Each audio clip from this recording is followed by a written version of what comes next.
Eu não estou vendo os custos de produção subirem, os fatores, né? Químicos, fertilizantes subiu sim, mas eu não estou vendo subir mais, tá? Eu pego sementes, diesel, tá? Esses insumos, eu não vejo tanta diferença do ano passado, sabe? Não teve nada muito... Quando eu faço o custo total de insumos, tá? Vamos colocar assim. O insumo que subiu mesmo foi o crédito, o custo do dinheiro, né?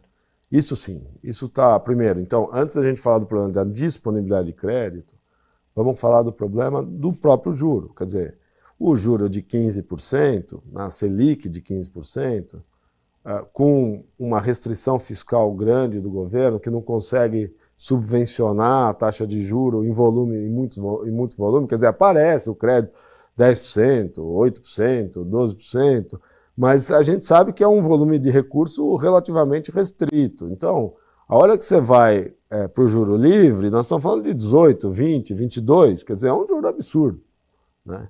Então, dependendo da alavancagem, está pegando pesado. É um custo muito pesado na estrutura, né? Eu sei que a gente tem que colocar na conta o arrendamento, todos esses insumos. Eu insisto, os insumos eu não acho que o custo médio, pelo que a gente está apurando, né, todos os meses a gente vai atualizando esses preços, então, não mudou tanto, tá? Agora, o juro sim. Então, já existe um problema do custo do capital. Agora, tem um problema adicional na fluidez do crédito. Eu acho que tem dois assuntos importantíssimos acontecendo. Um deles já vem sendo falado sistematicamente aí, que é o assunto das RJs, né? A gente está vendo um volume de RJ se avolumar. Obviamente, isso vai batendo em todo mundo que emprestou para o setor agrícola. O sistema financeiro vai retraindo, ele vai ficando muito mais seletivo. Qualquer RJ dessa exige um provisionamento por parte dos bancos, né? O que significa isso? Não pagou, o banco tem que provisionar pelas regras da Basileia, tá certo? Ele pega um pedaço desse recurso e deixa guardado para fazer frente ao prejuízo, e isso diminui o potencial de empréstimo que tem, porque esse dinheiro ele estaria rodando, ele agora está preso, né? E, obviamente, como é quase uma profecia que se autorrealiza, na medida que você também encurta a oferta de crédito e seleciona, você aumenta os casos, e os casos aumentando, aumenta o ceticismo.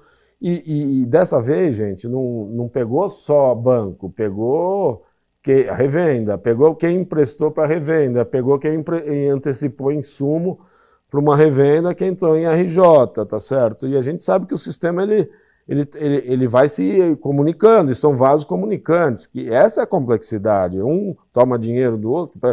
Então, a gente vive uma situação que desde o ano passado, na medida que as RJs foram aumentando, a gente percebe que o crédito ele vai ficando muito mais complexo.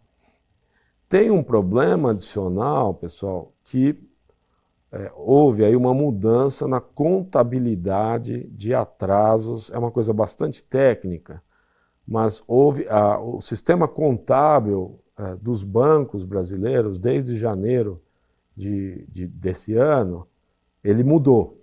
E o nível de provisionamento que você tem que fazer para atrasos, ele mudou. Então, se o banco recebe um atraso de 90 dias no pagamento de um crédito, ele hoje tem que provisionar uma parcela significativa desse atraso.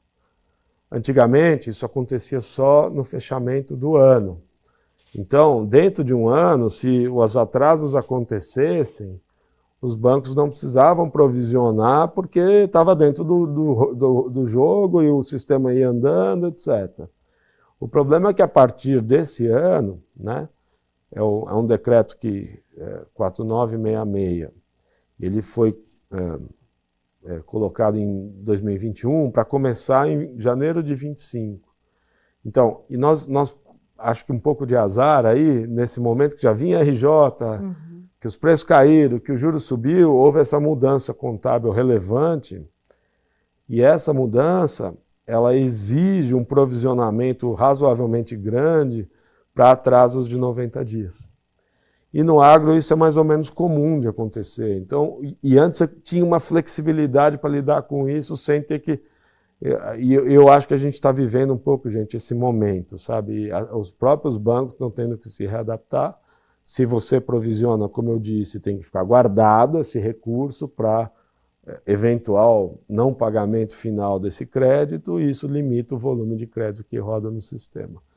Então, para mim, esse é o grande desafio brasileiro, tá? É a mistura meio infeliz de juro muito alto com essas mudanças contábeis, com as RJs que já vinham acontecendo. Então, preocupa, óbvio que preocupa, tá?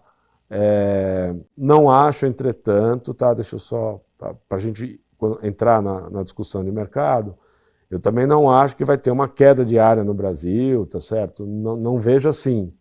Tá? Eu acho que o sistema é grande, ele vai se ajustando. O que acontece é que às vezes o insumo demora um pouco mais para ser comprado, as pessoas vão tendo que... o crédito demora um pouco mais para sair. E também tem uma coisa, né? Essa mudança contábil, depois que passar esse ano, já está no jogo, tá? Então, aí já está provisionado, as coisas vão melhorando, tá? E não é no ano, é no trimestre, tá? Se as coisas já vão sendo contabilizadas certinho, isso aí vai fluindo, tá? Mas é claro que isso gera um embaço, vamos dizer assim. Aí você fica meio em compasso de espera, tentando arrumar crédito, assim.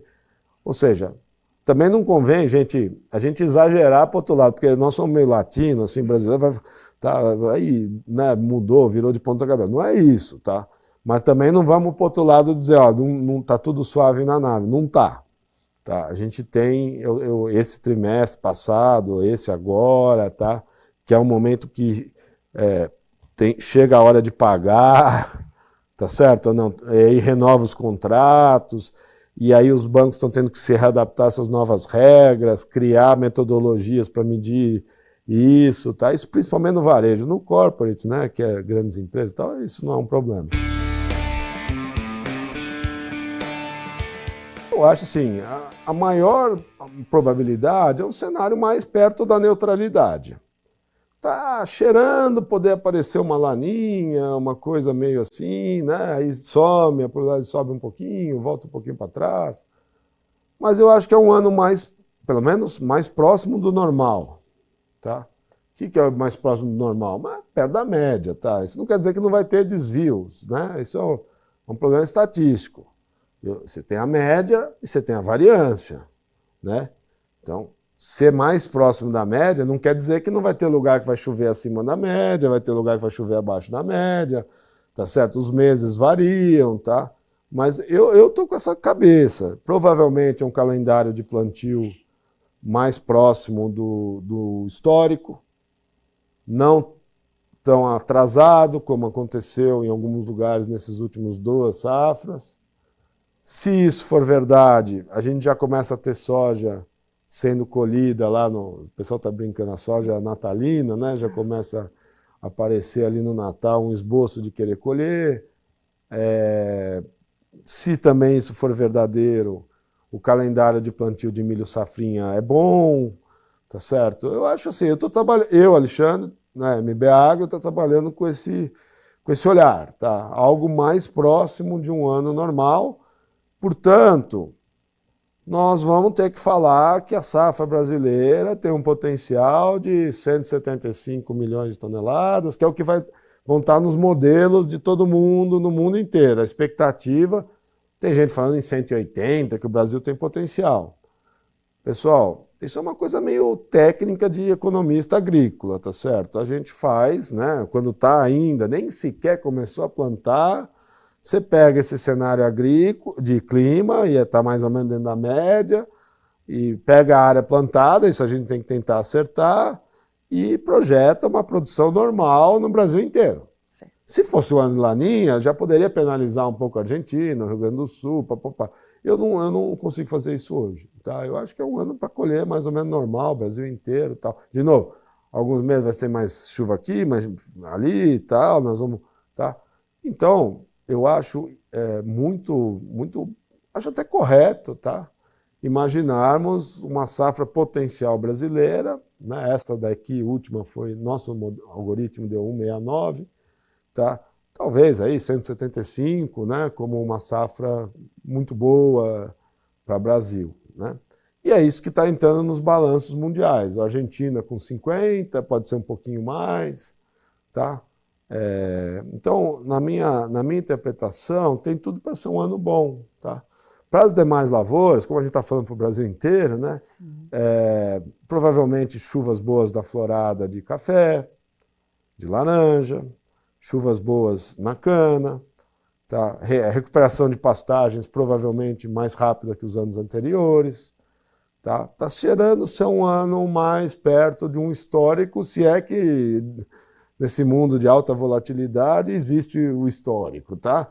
Mas, de qualquer maneira, gente, por enquanto, pelo menos, minha sinalização é de safra de soja e de milho com potencial de ser muito boa no Brasil todo, tá? Eu hoje não consigo dizer, ó, vai penalizar o Rio Grande do Sul de novo, tá certo? Não sei, tá? Eu acho que... Mas, de novo, tem um flertezinho nos modelos com laninha que poderia estar... Mas, se pegar os modelos australianos, o europeu, a projeção do ninho 3, 4 é bem em cima da média, tá? Não consigo especular coisa diferente disso.